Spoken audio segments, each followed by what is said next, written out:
La vie avait autrefois promis beaucoup. Richard avait épousé Karen, son amour de lycée, après l'université.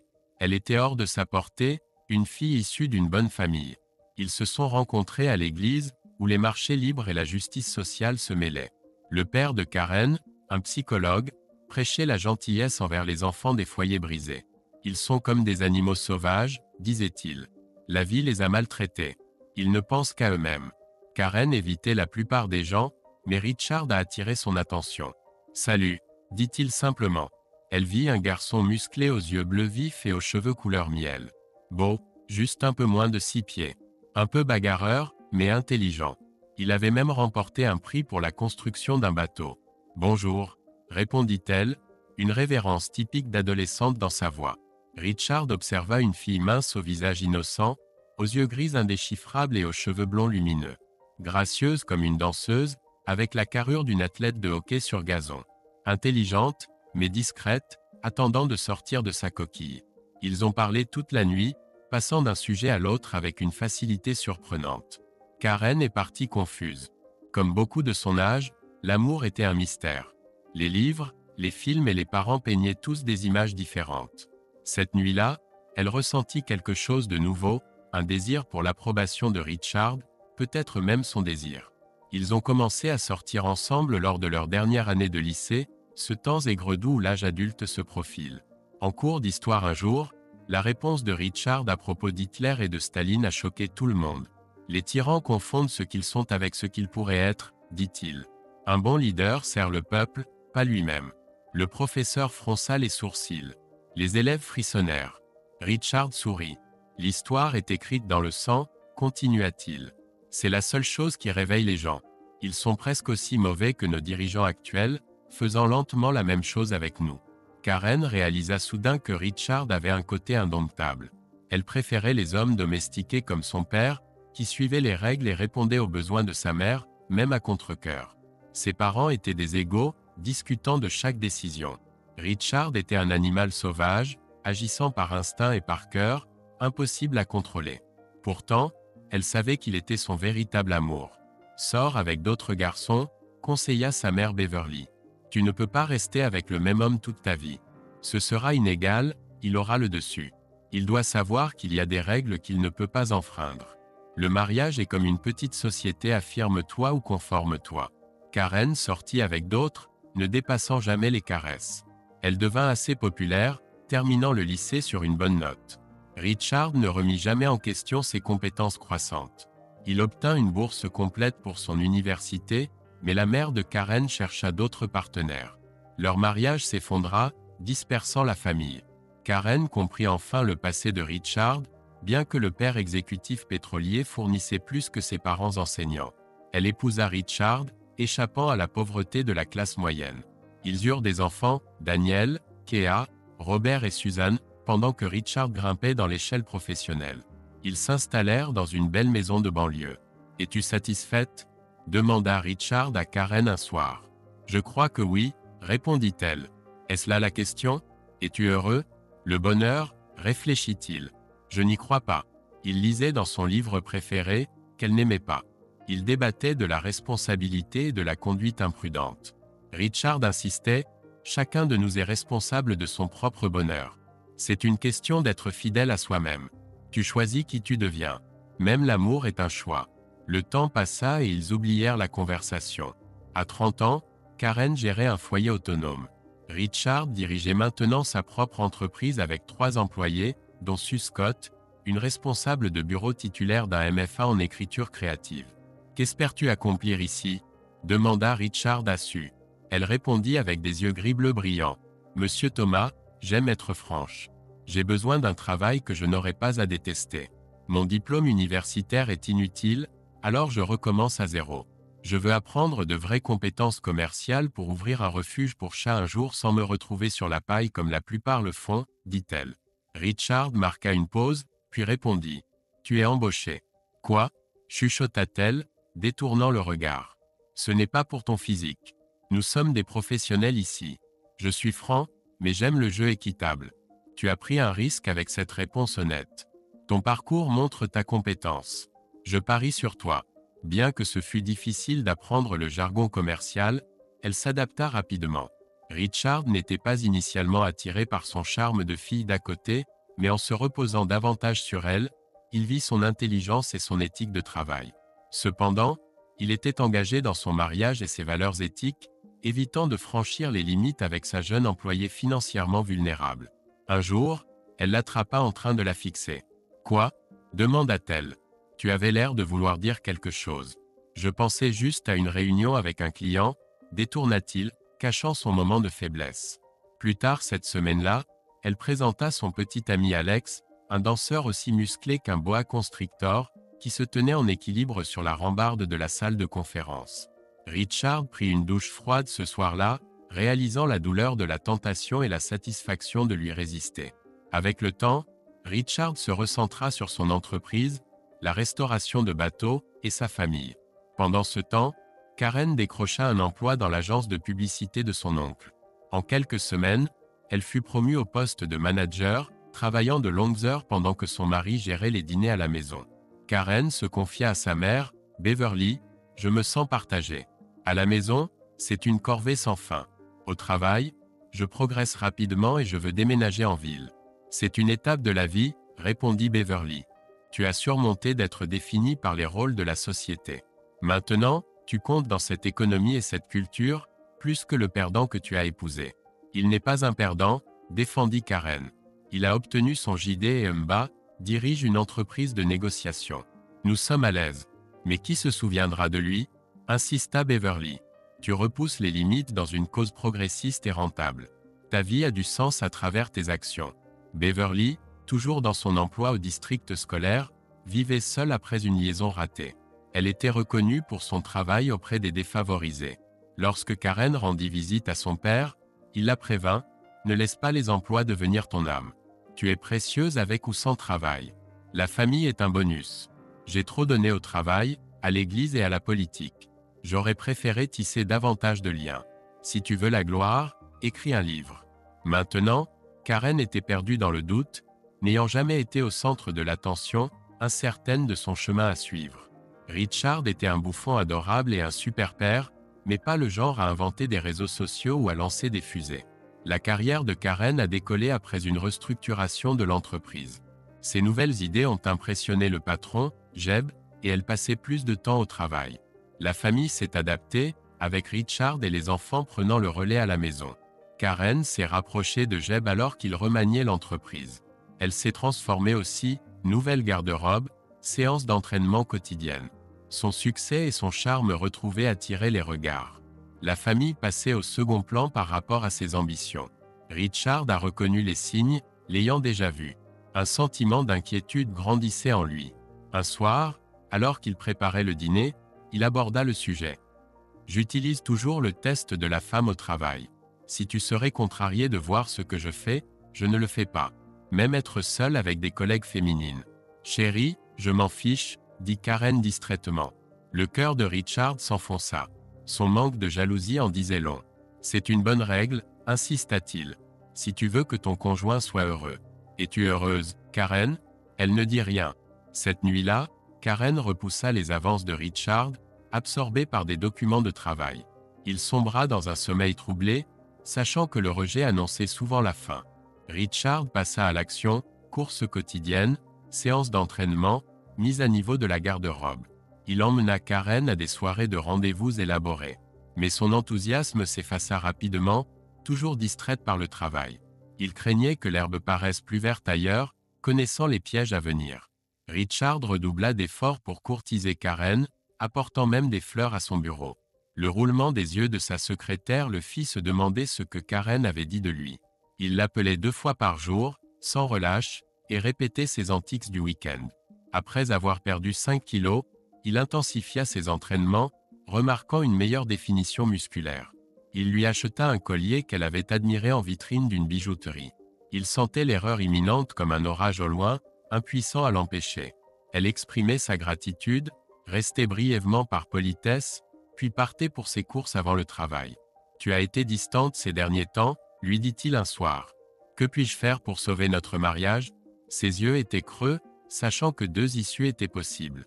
S'ils reconnaissaient le problème, ils pourraient y travailler ensemble, avancer dans l'unité. Cela signifierait qu'elle croyait encore en lui, le respectait et était de son côté. S'il le niait, cela voulait dire qu'elle avait déjà abandonné le mariage dans son cœur et son esprit. « Que veux-tu dire » éclata Karen. « Nous ne sortons plus ensemble. Nous faisons à peine l'amour, et quand c'est le cas, tu sembles désintéressé. Nous parlons rarement. Depuis ce nouveau poste, tu ne me souris jamais spontanément ou ne passes du temps avec moi à moins que je n'insiste, expliqua Richard. Il savait où cela menait, et étonnamment, cela ne l'énervait pas. Au contraire, cela le rendait malade, blessé et agité. Il regardait tout ce qu'il désirait s'échapper comme une bougie qui fond. Karen croisa son regard. Pour lui, c'était une crise. Pour elle, une nuisance à repousser, comme un fournisseur impayé au travail. Elle envisageait éventuellement de retourner vers le mariage qu'elle croyait heureux.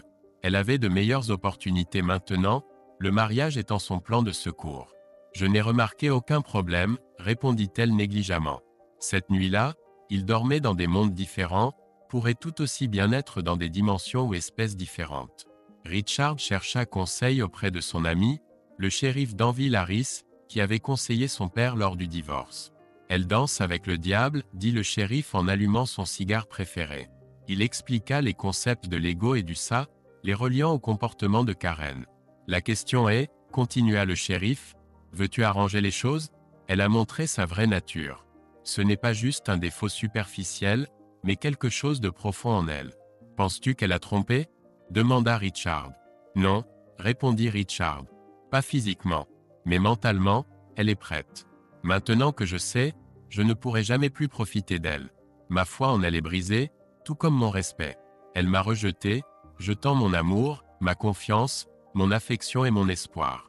C'est indéniablement vrai, approuva le shérif. Une fois qu'une femme choisit un autre homme, elle est déjà partie mentalement. Tu peux essayer de la reconquérir, mais il est probable qu'elle soit déjà partie dans son esprit.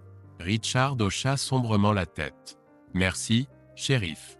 Je vais trouver une solution. Il fit des efforts pour renouer avec Karen, proposant des cours de danse, donnant des massages, partageant du vin. Mais chaque tentative était accueillie par l'indifférence ou le rejet. Le mépris dans ses yeux écrasait un peu plus son esprit à chaque fois. Finalement, il demanda directement « Veux-tu divorcer ?»« Quoi ? Non, répondit Karen avec dédain. Ce serait gênant. Nous avons des enfants, une maison, des carrières. Et je t'aime, ajouta-t-elle, les yeux baissés. Richard vit la vérité. La femme passionnée qu'il avait autrefois couvert d'affection le traitait désormais comme un collègue ennuyeux. Leur intimité était aussi morte que leur vie sexuelle. Son fils Robert lui apporta un éclairage inattendu. Les filles veulent un pourvoyeur stable et un étalon pour l'excitation. Tu es un intello, mais tu pourrais être les deux, papa. Pendant ce temps, le patron de Karen, Jeb, avait une conversation similaire avec elle. Ton mari est fiable, mais nous faisons de l'histoire ici. J'ai besoin de toi à fond, dit-il avec signification. À la maison, Richard se concentrait sur les enfants, ne gaspillant plus d'énergie pour sa femme distante. Voyant Karen emmener son téléphone sous la douche, une froide appréhension le saisit. Cette nuit-là, en se regardant dans le miroir, il ne se reconnaissait presque pas dans le regard hanté de ses propres yeux. Au travail, Richard surmontait les défis avec une résolution renouvelée. En rentrant chez lui, son esprit divaguait. Soudain, la clarté le frappa. Le mariage, un partenariat amoureux, familial et commercial. Richard avait besoin d'une solution commerciale à ce problème. Ses recherches sur les conjoints infidèles révélaient l'ennui et l'insignifiance comme des coupables courants, souvent issus du travail. Quand l'apitoiement sur soi rencontrait la luxure, le désir s'intensifiait. La plupart des affaires sont passées inaperçues, laissant les mariages comme des zombies sans âme. La douleur parcourait le corps de Richard, pulsant à chaque respiration. Cette tragédie semblait insoluble, la réconciliation irréaliste. Ce qui était brisé ne pouvait être reconstruit. Papa, salua Kaya. Trois pères Dieu observaient attentivement. Ils savaient. Richard se souvint de ses propres sentiments déchirants lorsque leur mère rentrait tard.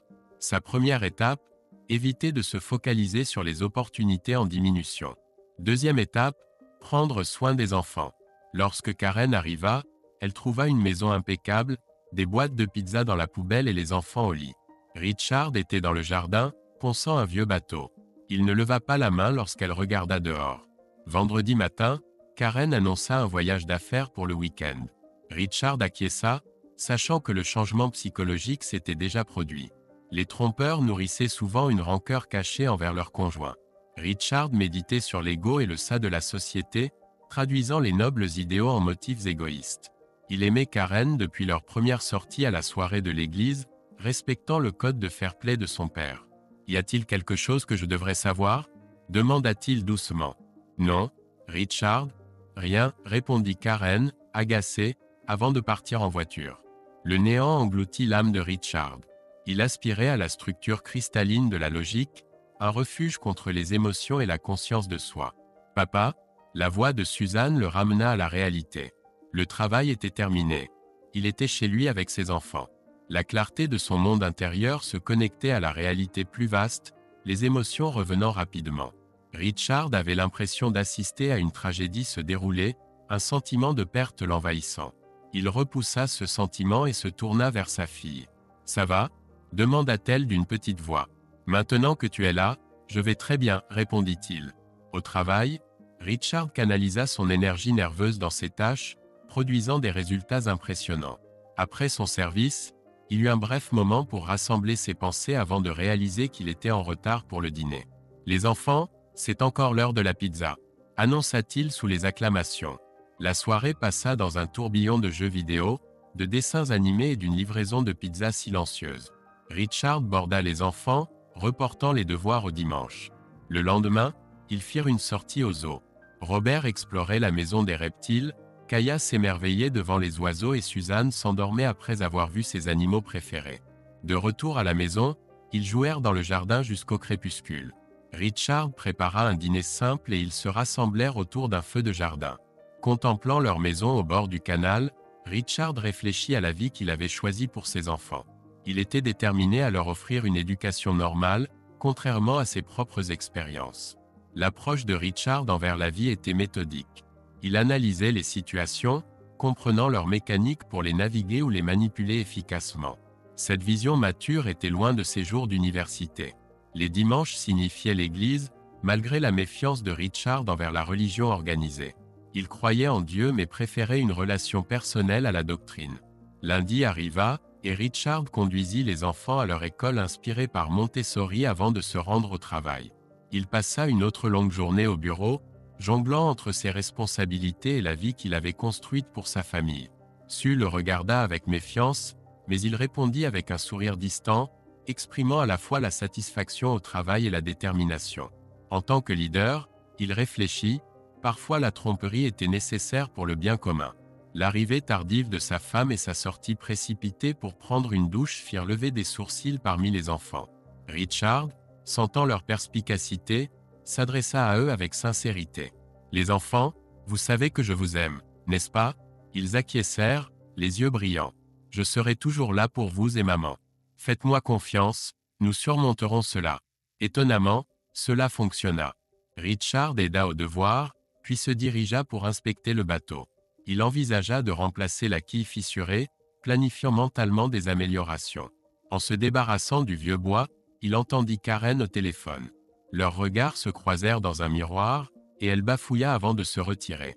Soudain, Richard vomit violemment près des poubelles, ses soupçons se solidifiant en une certitude déchirante. De retour à la maison, une autre crise de nausée le frappa. Il passa une nuit agité sur le canapé, se sentant déconnecté de la réalité. Le lendemain, il traversa le travail et le temps en famille jusqu'au retour de Karen qui déclencha un autre épisode. Cherchant refuge, il se retira dans la maison de bateau, frissonnant d'effroi sur le vieux canapé de sa grand-mère. Le matin venu, il déposa les enfants à l'école et passa au bureau pour rassembler ses affaires de travail. En partant, la question de Sue resta en suspens. « Vous souvenez-vous de vos règles de jeu équitables, monsieur Thomas ?» Sue tendit les clés de la voiture à Richard. « J'ai entendu quelque chose, monsieur Thomas. Si c'est vrai, vous voudrez tous les détails. Vos amis disent « Richard soulage la douleur.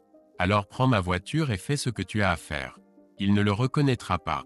Richard fixa les clés. « Merci, Sue. Je te suis redevable. »« Pas du tout, » murmura-t-elle en le voyant partir. Il se rendit au centre commercial, surveillant le parking de l'église. Lorsque Jeb et Karen partirent, il les suivit discrètement, prenant des photos à l'hôtel Bayou Ridge.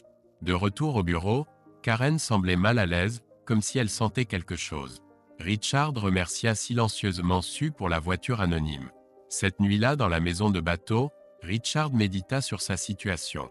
L'adultère de Karen avait tué leur intimité, sa maladie étant un obstacle constant. Il découvrit l'article qu'elle avait mis en favori sur la manipulation des hommes, réalisant que son mariage était vraiment terminé. Personne qu'il aimait ne le traiterait ainsi. Il se souvint de l'avertissement de son conseiller d'orientation scolaire. Quelqu'un agissant contre vos intérêts n'est pas un ami, mais un prédateur. Ce n'est jamais de l'amour, pensa-t-il. Éloigne-toi dès que possible. Les enfants ressentaient l'impact. Robert appela Daniel à l'université, sa voix était faible et hachée. Papa vit maintenant dans la maison de bateau. Maman est toujours au travail, surtout le soir, et voyage beaucoup pour les affaires. Daniel soupira. Je m'inquiétais de ça, dit-il. Maman a des problèmes d'estime de soi à cause d'un mariage précipité. Elle a raté la scène des fêtes étudiantes, les petits amis, les villas italiennes et les aventures des mange, prie, aime. Elle agit comme si elle était dans un roman dystopique. Elle n'est jamais là, ajouta Kaya. On doit la traquer juste pour parler. Suzanne intervint. Toutes les mamans de mes amis sont à la maison les soirs et les week-ends. La nôtre non. Daniel réfléchit, et le père? Il dit qu'il ne nous quittera jamais, répondit Robert. Il est toujours là. Dort dans la maison de bateau quand on va se coucher. Faites confiance à notre famille pour être bizarre, rit Daniel. Regarde, ce n'est pas rare. Tu te souviens de la maman de Davis et Shelley avec le coach personnel? Ou de la maman de Christine vivant avec son patron? Alors que faisons-nous? Demanda Kaya. Bienvenue à l'âge adulte, mon enfant. Les gens te surprendront. Le père non, il est trop juste. La mère pourrait revenir, mais les choses ne seront plus les mêmes. Comme la maman de Roger après l'incident avec le prédicateur itinérant. Ou la relation ouverte des parents de Cara. Reste avec le père et prépare ton évasion, université, armée de l'air, peu importe. Qu'est-ce qu'une relation libre? Demanda Suzanne. Je te le dirai quand tu auras 18 ans, pensa Kaya. Merci, Dan, dit Robert, sonnant étrangement mature. On gère. Pendant ce temps, Richard fit flotter son voilier restauré. Il avait remplacé la quille, les planches et le moteur. En naviguant, il réfléchissait au paradoxe du navire de Thésée. Il avait beaucoup changé dans sa vie aussi, mais se sentait plus solide que jamais. Les choix de Karen ne le couleraient pas. Karen rentra chez elle, épuisée. Le travail ne devenait pas plus facile malgré les promesses de Jeb. Elle avait envie d'un verre mais trouva Richard à la table de la cuisine à la place. « Comment » demanda-t-elle. « Des pilules » répondit-il. Elle supprime le réflexe nauséeux. Il s'est avéré que c'était tout psychologique, une réaction au stress. Ce médicament me permet de parler pendant quelques heures. Alors, de quoi parlons-nous? Demanda Karen. Richard parla doucement, c'est simple. Les enfants sont partis. On doit penser à notre avenir. Il est temps de protéger nos biens, dit Richard, tendant les papiers à Karen. Cette fiducie d'entreprise nous protégera de la responsabilité. Surtout avec ces rumeurs sur ton entreprise. Karen parcourut le document. Je ne sais pas si nous avons besoin de ça. On s'en sort bien. Il inclut nos 401 cas et prévoit pour les enfants, insista Richard. Fais-le examiner par ton avocat. D'accord. Je le lui apporterai, concéda Karen. Des mois plus tard, Sue s'approcha du bureau de Richard. Contente que tu sois de retour, dit-elle, tripotant un dossier. Oui, c'est du passé maintenant, répondit Richard. Tout est pour les enfants. Et toi? Demanda Sue. Richard sourit. Les films d'horreur vintage. Karen les détestait, alors j'ai arrêté. Maintenant je rattrape le temps perdu. Sue rougit. Je suis là pour une nouvelle affaire. C'est compliqué un client potentiel d'une fusion dissoute. Richard réfléchit.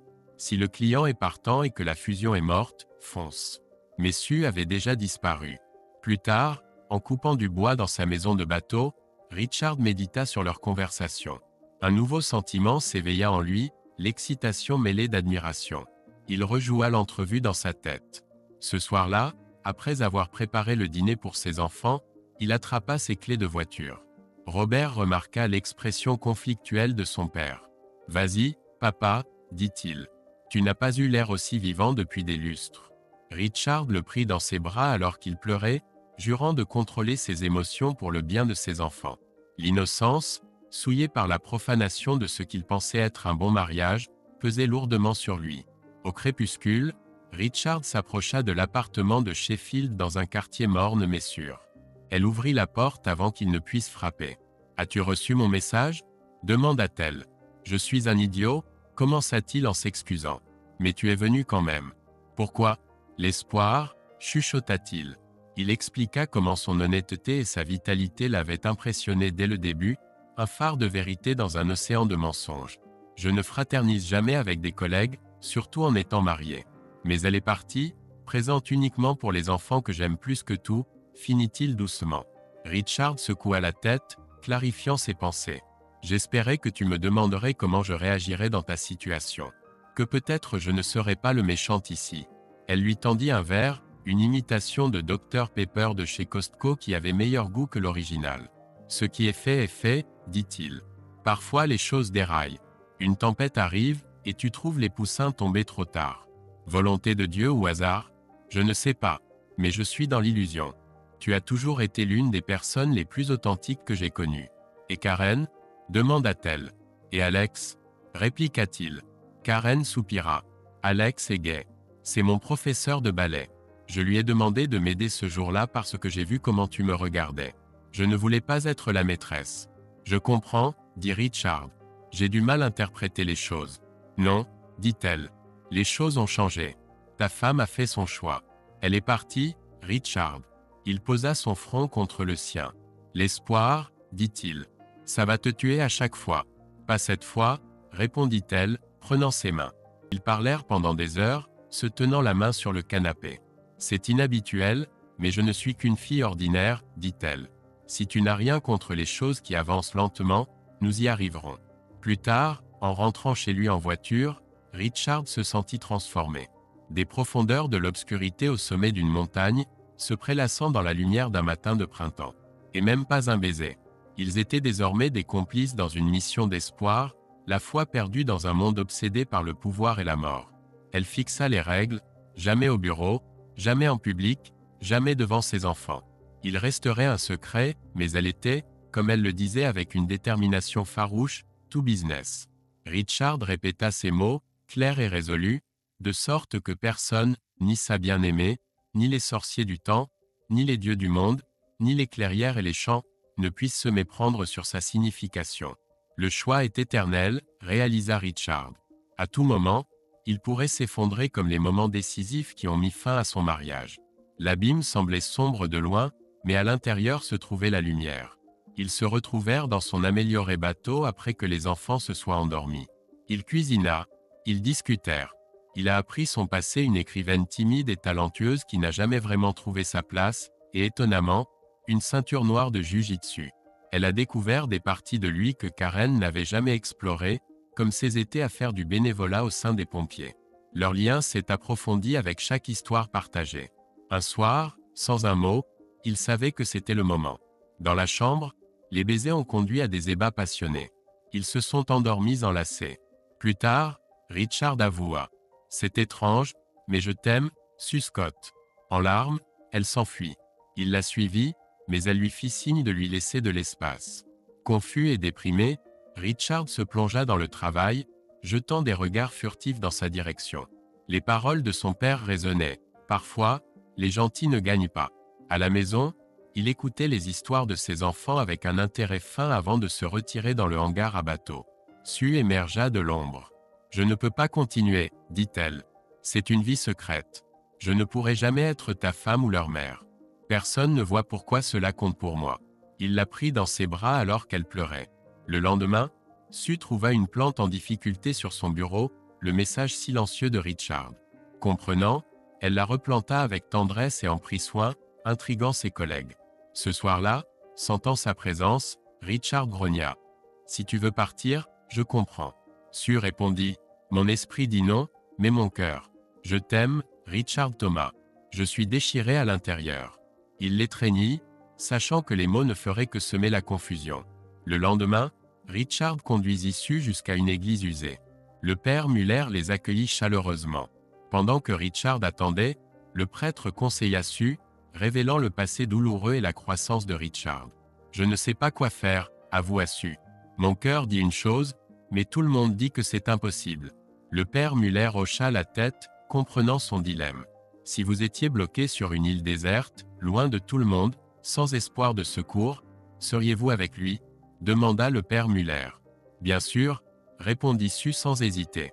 Alors dites-moi, qu'est-ce que le mariage pour vous? Sue marqua une pause.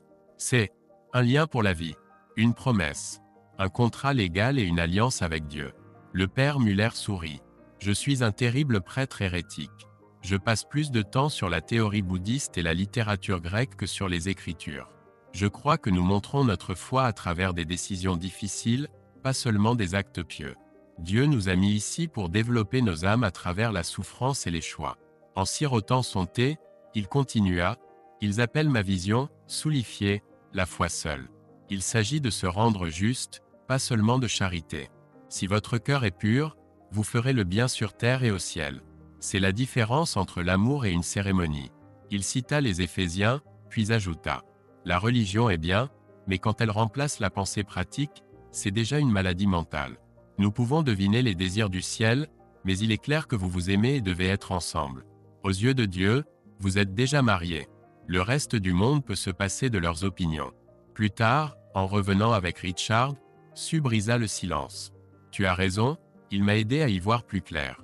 J'ai peur de ne pas avoir ce grand mariage blanc, où je me sentirai enfin quelqu'un. » Le temps a passé. La plante de bureau de Sue a grandi pour devenir un petit buisson. Richard s'occupait de ses enfants chaque soir avant de rejoindre Sue dans la maison de bateau. Il lui a acheté une bague, s'est fait de nouveaux amis qui la connaissaient comme sa femme, et s'est installé dans leur vie non conventionnelle. Un week-end, en pêchant avec son fils Robert, Richard a dû répondre à des questions difficiles. « Je ne veux jamais me marier », a déclaré Robert. Richard a choisi ses mots avec soin. « Le mariage est la chose la plus difficile que j'ai jamais faite. Mais c'est aussi l'une des meilleures. Cela m'a donné vous autres. Mais maman n'est jamais à la maison », a souligné Robert. « Je continuerai toujours à aimer et pardonner ta mère », a dit Richard. « Mais ces choix ont des conséquences. » Robert regardait l'eau. « Est-ce pour ça que Madame Sue vient te voir la nuit ?» Richard a soupiré. « Oui, c'est une bonne amie. Est-ce qu'elle va être notre maman ?»« Non », a affirmé Richard. « C'est non conventionnel, mais la plupart des vies le sont. Elle est mon amie, et ta maman sera toujours ta maman. Nous serons une famille, mais tout comme ta maman a ses besoins, j'ai les miens. » Robert est resté silencieux, assimilant cette nouvelle réalité. « D'accord, » a-t-il finalement dit. « Ça a du sens. Maintenant j'ai deux mamans. »« Oui, c'est à peu près ça, » a répondu Richard, sortant une canette de soda couverte de mauvaises herbes. Ils ont ri et dirigé le bateau vers la maison. Robert est allé retrouver ses amis tandis que Richard est retourné dans sa maison au bord du canal. Karen s'est approchée de la maison de bateau, où Richard a stické son voilier. « Alors c'est ce que tu faisais ?» a-t-elle commencé. « Content de voir que ça t'intéresse ?» a dit Richard, en tirant sur sa pipe et en huilant le bois. « Ce bateau avait besoin de travaux. J'ai remplacé les pièces défectueuses. J'ai signé le document, » a dit Karen en le lui remettant. Rodolfo dit que c'est standard, mais la partie sur la responsabilité de l'entreprise semblait étrange.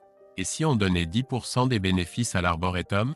Les yeux de Richard se sont illuminés, rappelant les jours d'avant l'infidélité. Une fiducie ne fonctionne que si on y met tout, a-t-il dit. Je me suis toujours engagé pleinement. C'est pour ça que j'ai signé, a répondu Karen. Mais j'ai ajouté une clause pour les achats personnels. Si elle s'applique à nous deux, d'accord, a accepté Richard. D'accord, fais les changements, a dit Karen en s'éloignant. Les années ont passé. Suzanne est partie à l'université, étudiant la conception de compilateurs et l'apprentissage automatique. Robert a rejoint les marines, poursuivant des certifications en HVAC et en informatique. Kaya a obtenu une bourse, et Daniel a lancé une entreprise prospère de plomberie. Un jour, Karen s'est dirigée vers la maison de bateau mais s'est arrêtée. Elle a frappé et est entrée, découvrant un espace transformé.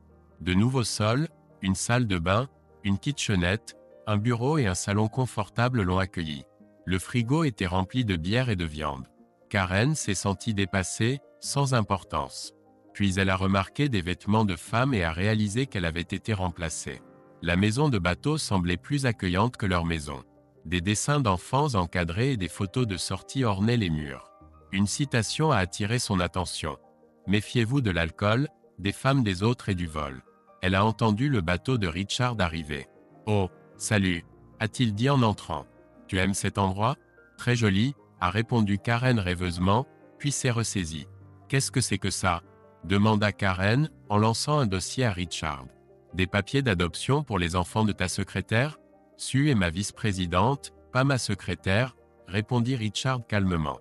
Il adoucit son ton. « Ce sont aussi mes enfants. Maintenant, ils porteront mon nom et rejoindront notre famille, recevant leur part de la fiducie. » Le visage de Karen se déforma. « Tu as eu des enfants avec cette… » Elle s'interrompit. « Exactement, » confirma Richard. « Tu es parti, et la vie a continué. »« Thérapie » marmonna Karen. « Je veux… » Elle s'interrompit à nouveau. Richard sortit une carte. « Nous avons rendez-vous mercredi. » Il vida ses poches sur la table, restant là jusqu'à ce que les talons de Karen résonnent en s'éloignant. Dehors, des lucioles dansaient dans les hautes herbes alors que la nuit tombait sur le lac.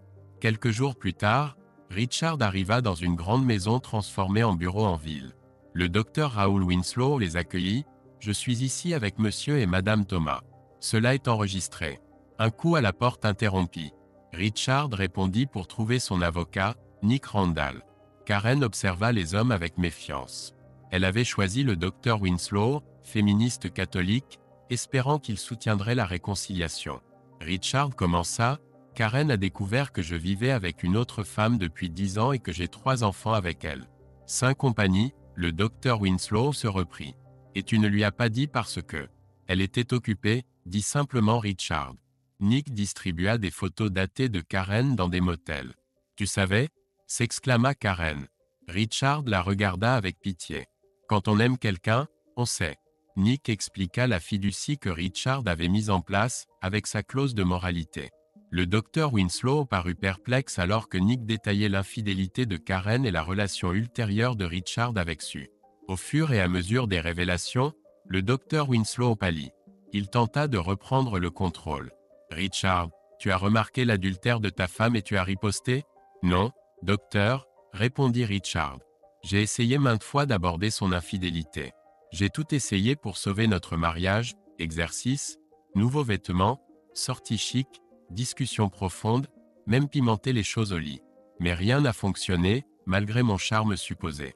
Une fois que j'ai réalisé que son affaire était permanente, j'ai considéré nos vœux comme nuls et non avenus et j'ai trouvé mon propre remplaçant. » Nick continua. « Mon client a documenté le départ de Madame Thomas.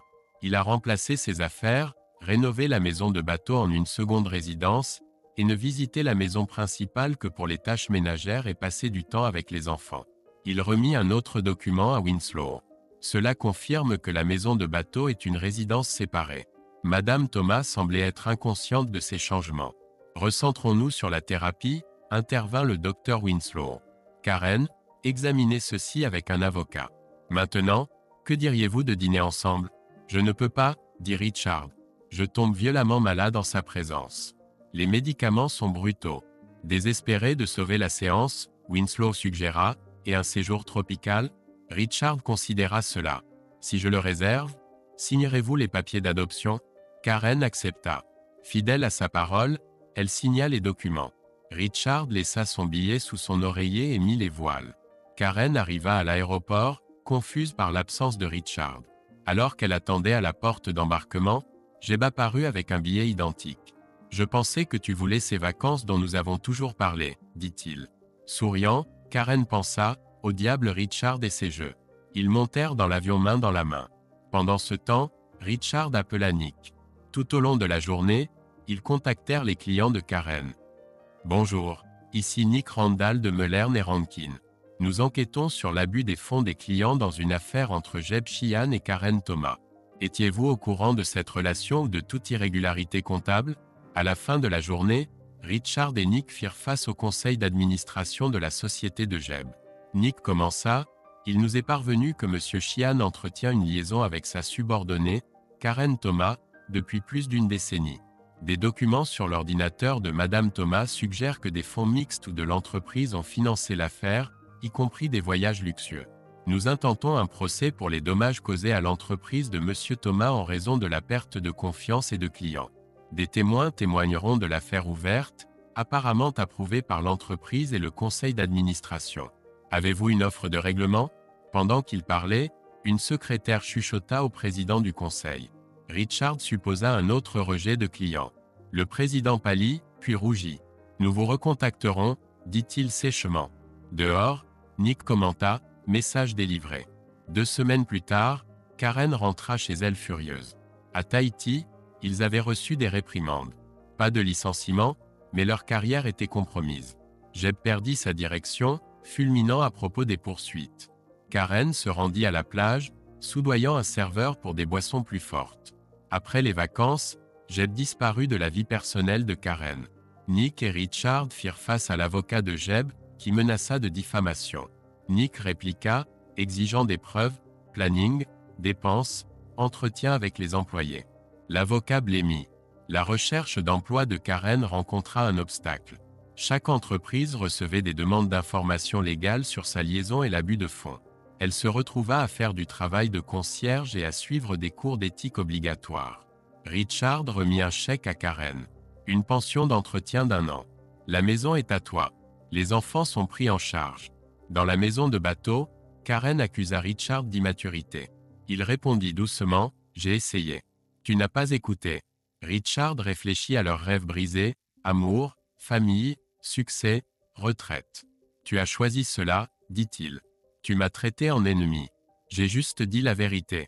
Leurs regards se croisèrent. Karen vit une force incontrôlable.